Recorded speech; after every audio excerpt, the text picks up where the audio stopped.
नमस्कार साथियों, आपका स्टडी कोंडा चैनल में स्वागत है। आज की क्लास में हम ईवीएस के इम्पॉर्टेंट क्वेश्चन प्रैक्टिस करेंगे जो सीटेट, टेट और सुपर टेट एग्जाम के लिए महत्वपूर्ण होते हैं।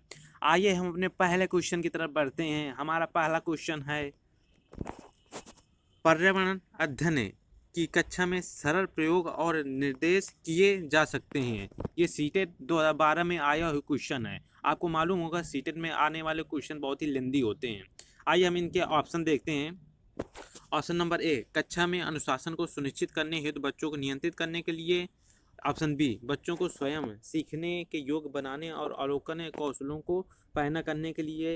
या ऑप्शन सी, उच्च कक्षाओं में क्या किया जाता है उसका अनुकरण करने के लिए। या ऑप्शन डी, बच्चे द्वारा पूछे गए प्रश्नों पर आधारित विचारों पर चर्चा करने अवलोकनों को दर्ज कराने के लिए। तो इसका राइट ऑप्शन हो जाएगा ऑप्शन नंबर बी, बच्चों को स्वयं सीखने के योग्य बनाने और अवलोकन कौशलों को पैना करने के लिए पर्यावरण अध्ययन की कक्षा में सरल प्रयोग और निर्देशन किए जाते हैं।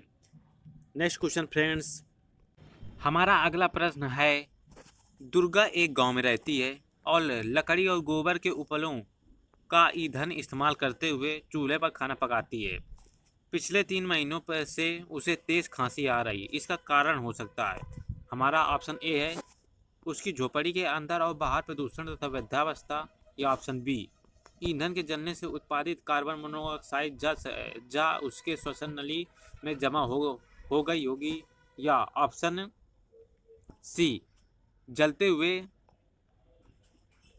ऑप्शन सी है, जलते हुए ईंधन से उत्पादित काला धुआं जो उसके श्वसन नली में जमा हो गया हो। या ऑप्शन डी, जलते हुए ईंधन के धुएं से उसे एलर्जी हो गई हो।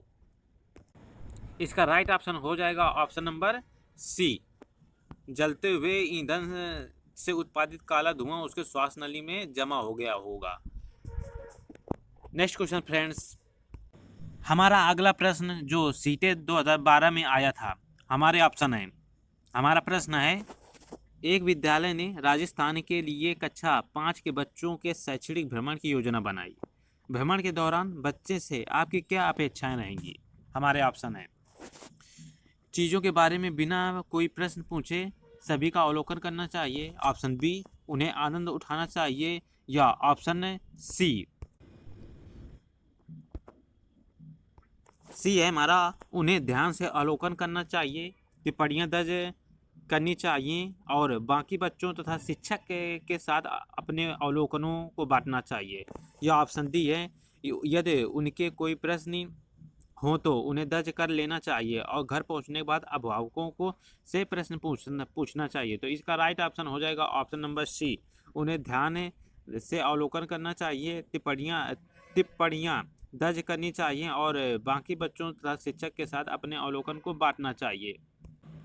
नेक्स्ट क्वेश्चन फ्रेंड्स, हमारा अगला प्रश्न है, रानी अपने घर का कूड़ा नीचे दर्शाए तरीकों से दो ढेरियों में अलग करती है। इन्हें बहुत ही ध्यानपूर्वक पढ़िए फ्रेंड्स। पहला है हमारा, केले का छिलका, सब्जियों के छिलके या सूखी पत्तियाँ। और दूसरा हमारी टोकरियाँ हैं, जेम की बोतल, सांस की बोतल, उपयोग में लाई गई टूथपेस्ट बोतल और प्लास्टिक बैग। तो हमारा प्रश्न ये है कि, हमारा प्रश्न है कि रीना ने दो ढेरियों में कूड़ा निम्न आधार पर अलग किया है। हमारे ऑप्शन है, दुर्गंध है, दुर्गंध रहित है। ऑप्शन बी है, अपघटित है, होने वाला है, और दूसरी टोकरी में अपघटित नहीं होने वाला है। या ऑप्शन सी है, पुनर्चक्रण किया जा सकता है और दूसरी टोकरी में पुनर्चक्रण नहीं किया जा सकता है। या ऑप्शन डी, घरेलू कचरा है। और ऑप्शन बी, औद्योगिक कचरा है। ये प्रश्न बहुत ही कॉमन सेंस का प्रश्न है और बहुत ही पर्यावरण अर्थात ईवीएस के सीटेट के एग्जाम से बहुत ही ज़्यादा इंपॉर्टेंट है। सीटेट के एग्जाम में ईवीएस में ऐसे ही प्रश्न बनते हैं। इसका राइट ऑप्शन हो जाएगा ऑप्शन नंबर बी, अपघटित होने वाला है, और एक दूसरा है अपघटित नहीं होने वाला है। जो सूखी पत्तियां होती हैं, सब्जियों की पत्तियां होती हैं, वो अपघटित हो जाती हैं, और टूथब्रश, प्लास्टिक के खिलौने, टूथब्रश, बोतलें, सॉस की बोतलें, ये सभी के अपघटित नहीं होती हैं। इसलिए इसका राइट ऑप्शन हो जाएगा option number B. Next question friends, हमारा अगला प्रश्न है, दोपहर के भोजन अवकाश के बाद पर्यावरण अध्ययन पढ़ाते समय आप ये पाते हैं कि बच्चे पाठ में रुचि नहीं ले पा रहे हैं, आप क्या करेंगे? बहुत ही इंपॉर्टेंट क्वेश्चन है जो सीटेट 2011 में आया हुआ है। हमारे ऑप्शन है, बच्चों से कहेंगे कि वे डेस्क पर सिर रखकर आराम करें, या ऑप्शन बी, पाठ को रोचक बनाने के लिए बहुआयामी बुद्धि पर आधारित दृश्य सामग्रियों का प्रयोग करेंगे, या ऑप्शन सी, प्रकरण को तुरंत बदल देंगे, या ऑप्शन डी, बच्चों को बाहर मैदान में खेलने के लिए कहेंगे। तो पाठ को पर्यावरण अध्ययन को रोचक बनाने के लिए हम क्या करते हैं? ऑप्शन बी, पाठ को रोचक बनाने के लिए बहुआयामी बुद्धि पर आधारित दृश्य सामग्रियों का प्रयोग करेंगे। यही एक अच्छा तरीका है ताकि पर्यावरण अध्ययन पढ़ाते समय बच्चों में रुचि उत्पन्न हो सके। नेक्स्ट क्वेश्चन फ्रेंड्स, हमारा अगला प्रश्न है, पर्यावरण अध्ययन के शिक्षक के रूप में आप बच्चों को चिड़ियाघर ले जाने की योजना बनाते हैं। आप बच्चों को निम्नलिखित में से कौन सी गतिविधि करने की अनुमति नहीं देंगे? हमको बता रहा है कि अनुमति नहीं देंगे। हमारे ऑप्शन है, ऑप्शन नंबर ए, चिड़ियाघर के विभिन्न जानवर कौन सा भोजन खाते हैं ये पता लगाना। ये तो हम कहेंगे क्योंकि यही पर चिड़ियाघर घूमने का आनंद है। और ऑप्शन बी, हमारा ऑप्शन बी है, चिड़ियाघर में जिन जानवरों को वो देखेंगे उनकी फ़ोटो एकत्रित करेंगे। ये भी ठीक था, ये भी ठीक है। या ऑप्शन सी है, ऑप्शन सी है हमारा, चिड़ियाघर में उन्होंने जो देखा उसका चित्र बनाने के लिए उनकी ड्राइंग की कॉपी को साथ ले जाएंगे। ये भी हम कर सकते हैं, ये एक पॉजिटिव आंसर है। लेकिन जो हमारा आंसर नंबर, वो हमारा जो ऑप्शन नंबर डी है वो हमारा राइट ऑप्शन होगा। हम इसकी अनुमति नहीं देंगे। हमारा ऑप्शन नंबर डी क्या कहता है? चिड़ियाघर के जानवरों के लिए बहुत सारी खाने की सामग्री ले जाना। जो चिड़ियाघर के जानवरों के लिए होते हैं, हम जो खाने के लिए सामग्री बाहर से ले जाते हैं वो अच्छा नहीं होता। इसलिए पर्यावरण टीचर होने के मुताबिक आप बच्चों को बाहर की कोई भी चीज़ अंदर ले जाने की अनुमति नहीं देंगे। इसलिए इसका राइट ऑप्शन हो जाएगा ऑप्शन नंबर डी, चिड़ियाघर के जानवरों के लिए बहुत सारी खाने की सामग्री ले जाने के लिए बच्चों को मना करेंगे। नेक्स्ट क्वेश्चन फ्रेंड, हमारा अगला इम्पॉर्टेंट क्वेश्चन है, बीज अंकुरण की अवधारणा को इस तरह सबसे बेहतर तरीके से पढ़ाया जा सकता है। अर्थात बीज अंकुरण की अवधारणा हमको बच्चों को समझानी है, हम कौन सा सबसे अच्छा मेथड अपना सकते हैं। हमारे ऑप्शन देखते हैं।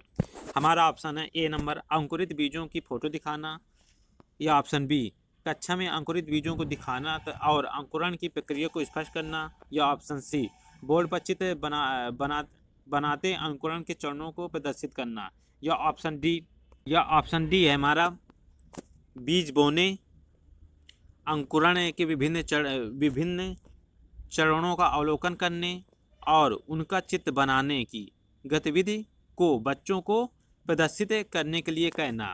यही जो ऑप्शन नंबर हमारा डी है ये सबसे अच्छा है। बीज बोने से लेकर उसके अंकुरण तक की प्रक्रिया को हम बच्चों को दिखाना और बच्चों द्वारा उनका अवलोकन करना बीज अंकुरण की अवधारणा को समझाने का सबसे अच्छा तरीका माना जाता है। नेक्स्ट क्वेश्चन फ्रेंड्स, हमारा अगला प्रश्न है, मीरा और दिव्या छोटी लड़कियां हैं। मीरा समोसे, कटलेट और डबल रोटी खाना पसंद करती है, जबकि दिव्या ऐसा भोजन पसंद करती है जिसमें लोहा तत्व की कमी है। मीरा और दिव्या को निम्नलिखित बीमारियों में से कौन सी बीमारी होगी? ये सीटेट 2011 में आया हुआ क्वेश्चन है। देखो, सीटेट में जितने भी क्वेश्चन आते हैं वो लेंदी होते हैं, हमको उनको पकड़ना होता है। ये पकड़ लिए तो बहुत ही सिंपल होते हैं क्वेश्चन। जैसे कि यही वाला क्वेश्चन है, चलिए हम इसको समझते हैं, इस क्वेश्चन को समझते हैं। जैसे कि कहा गया है कि मीरा को समोसे, कटलेट और डबल रोटी खाना पसंद है। स्वाभाविक सी बात है, ऑप्शन के हिसाब से वो मोटी होगी, अर्थात उसे मोटापा की बीमारी होगी। और जबकि दिव्या जो है ऐसा खाना पसंद करती है जिसमें कि लौह तत्व की कमी हो। तो स्वाभाविक बात है, अगर वो लौह तत्व की कमी वाला खाना खाती है तो उसको एनीमिया होने के चांसेस हैं। इसलिए इसका राइट ऑप्शन हो जाएगा ऑप्शन नंबर सी, मोटापा और एनीमिया। मीरा को मोटापा होगा और दिव्या को एनीमिया होगा। I hope you enjoy this video. मैं आपके लिए ऐसी प्रैक्टिस सेट लाता रहूँगा। आप इस चैनल को सब्सक्राइब, लाइक करें और आप किस टॉपिक पर पढ़ना चाहते हैं प्लीज़ कमेंट करें। जय हिंद।